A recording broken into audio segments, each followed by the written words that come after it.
Hello મિત્રો, progress કિચનમાં આપનું સ્વાગત છે। તો ઉનાળાની ગરમી શરૂ થઈ ગઈ છે અને બધાને જ પસંદ હોય તેવો આપણે આજે આઈસ્ક્રીમ બનાવીશું। તો આ કસ્ટર્ડ આઈસ્ક્રીમ બનાવવા માટે ખૂબ જ ઓછી સામગ્રી જોઈએ છે અને તે ખૂબ જ સહેલાઈથી અને ખૂબ જ ઓછા ખર્ચમાં બનીને તૈયાર થાય છે। તો ચાલો આપણે કસ્ટર્ડ આઈસ્ક્રીમ બનાવવાનું શરૂ કરીએ। તો આઈસ્ક્રીમ બનાવવા માટે મેં અહીં 500 ml ફૂલ ફેટવાળું દૂધ લીધું છે અને તેમાંથી આપણે 1 ચમચા જેટલું 1 થી 1.5 ચમચા જેટલું દૂધ આપણે અલગ કાઢી લઈશું અને બાકી વધેલા દૂધને આપણે ગરમ કરીશું। તો આપણું બચેલું દૂધ છે તેને આપણે એક કડાઈમાં લઈ લઈશું અને આને આપણે હવે ગરમ કરવાનું છે।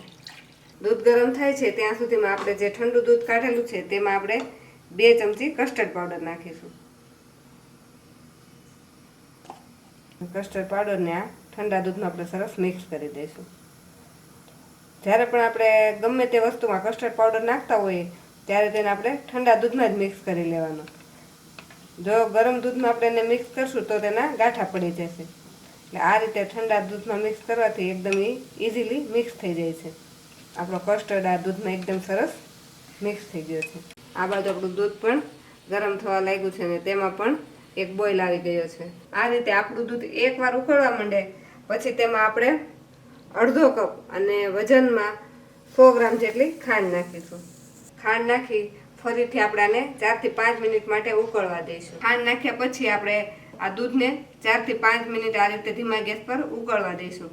જો ખાંડ નાખ્યા પછી આપણે દૂધને ઓછું ઉકાળશું તો જે ખાંડનું પાણી થયું હોય તેના લીધે જ્યારે આપણો આઈસ્ક્રીમ બનશે ત્યારે તેમાં બરફની કણી બનશે। એટલે 4 થી 5 મિનિટ સતત આ રીતે હલાવતા તેને ઉકાળવાનું અને આ સાઈડમાં જે મલાઈ જામે તેને આપણે આમાં દૂધમાં મિક્સ કરતી જવાની। તો જો આ દૂધને ગરમ થતાં 5 મિનિટ જેટલો સમય થઈ ગયો છે અને આવું આપણું દૂધ સરસ ઉકળી રહ્યું છે। ઉકળતા દૂધમાં જ આપણે જે કસ્ટર્ડવાળું દૂધ તૈયાર કરીને રાખેલું છે તેમાં આપણે એકવાર આ રીતે ચમચી ચલાવી લઈશું, કેમ કે નહીંતર કસ્ટર્ડ નીચે તળિયે બેસી ગયો હોય છે। આ જે આપણું દૂધ ગરમ થાય છે તેમાં આ દૂધને આપણે આ રીતે ધીમે ધીમે નાખતા જવાનું, સતત હલાવતા રહેવાનું। જો આપણે હલાવશું નહીં તો આ દૂધ એક જ જગ્યાએ રહેશે અને એના ગાંઠા પડી જશે। તો થોડું થોડું નાખતા જવાનું ને આ રીતે સતત હલાવતા જવાનું। આપણું આ કસ્ટર્ડવાળું દૂધ નાખીએ એટલે આપણું મિશ્રણ તરત ઘાટું થવા લાગે છે। તો આ રીતે તેને ફરીથી 3 થી 4 મિનિટ માટે આપણે એને ઉકાળવાનું છે। જો આપણે આ દૂધને ઓછું ઉકાળીએ તો આપણે આઈસ્ક્રીમમાં કસ્ટર્ડ પાવડરની સ્મેલ આવે છે।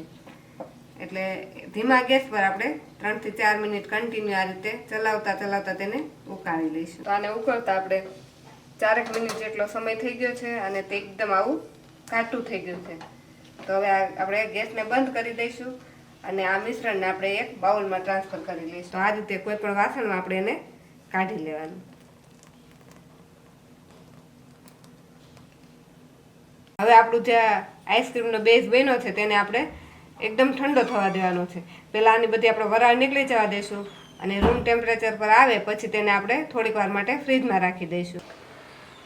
તો હવે મેં 200 ગ્રામ વ્હીપિંગ ક્રીમ લીધું છે। આની જગ્યાએ તમે ફ્રેશ ક્રીમ કે ઘરની મલાઈ પણ લઈ શકો, પણ જે વ્હીપિંગ ક્રીમથી પ્રોસેસ થાય છે તે ઘરની મલાઈ કે ફ્રેશ ક્રીમમાં ઓછી થાય છે। એટલે જો શક્ય હોય ત્યાં સુધી આપણે વ્હીપિંગ ક્રીમ જ લેવાનું। આ ક્રીમને આપણે એક બાઉલમાં લઈ લઈશું। હવે આપણે જે ઇલેક્ટ્રિક બીટર હોય તેનાથી આપણે આ ક્રીમને ફેંટી લઈશું।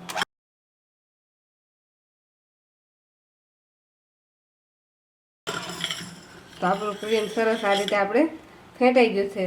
હવે આપણે જે કસ્ટર્ડ પાવડરવાળું દૂધ તૈયાર કરીને રાખેલું છે તેને આમાં મિક્સ કરી દઈશું। આજે આપણે કસ્ટર્ડ પાવડરવાળું દૂધ હતું તેને પણ મેં ફ્રીજમાં રાખી દીધું હતું, એટલે એ પણ એકદમ ઠંડુ થઈ ગયું છે।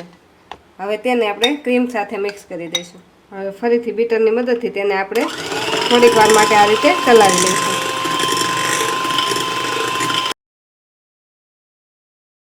એકદમ આવું ક્રીમી એવું અને એકદમ ફૂલેલું એવું આપણું મિશ્રણ રેડી થઈ ગયું છે। હવે આને આપણે 70 થી 80% જામે ત્યાં સુધી અથવા તો 2 થી 3 કલાક માટે ફ્રીઝરમાં રાખી દેવાનું છે।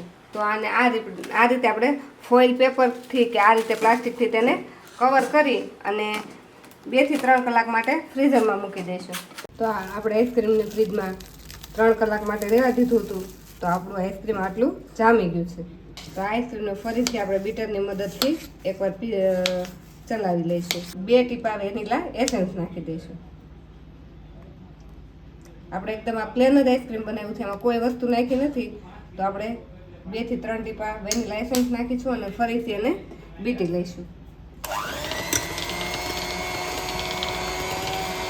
આ રીતે આપણે 2 વાર આઈસ્ક્રીમને બીટીએ તો એકદમ ફ્લફી થઈ જાય છે અને એક જ બોટલ દૂધમાંથી 1 લીટર જેટલો આપણો આઈસ્ક્રીમ બનીને રેડી થાય છે. ફેટાઈને આપણું આઈસ્ક્રીમ એકદમ આવું ક્રીમી અને એકદમ ફૂલેલું તૈયાર થઈ ગયું છે. હવે આપણે જે ડબ્બામાં આઈસ્ક્રીમને જમાવવું હોય તે કન્ટેનરમાં આઈસ્ક્રીમને આપણે લઈ લઈશું. તો બધા જ આઈસ્ક્રીમને આપણે આ કન્ટેનરમાં આ રીતે ઠલવી દઈશું. આઈસ્ક્રીમને આપણે ઉપરથી આ રીતે જેલી, તૂટી ફૂટી કે ડ્રાયફ્રૂટ ગમે તેનાથી આપણે ગાર્નિશિંગ કરી શકીએ. જે નાખવું હોય તેને હવે આપણે ઉપરથી આ રીતે નાખી દેવાનું.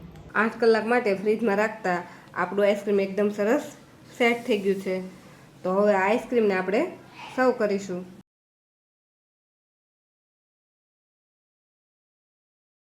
વેનીલા કસ્ટર્ડ આઈસ્ક્રીમ બનીને રેડી થઈ ગયો છે અને તેને આપણે સર્વ પણ કરી લીધો છે. જો તમને મારો આજનો વિડીયો ગમ્યો હોય તો મારા વિડીયોને લાઈક કરો અને પ્રોગ્રેસ કિચન ચેનલને સબસ્ક્રાઈબ કરો.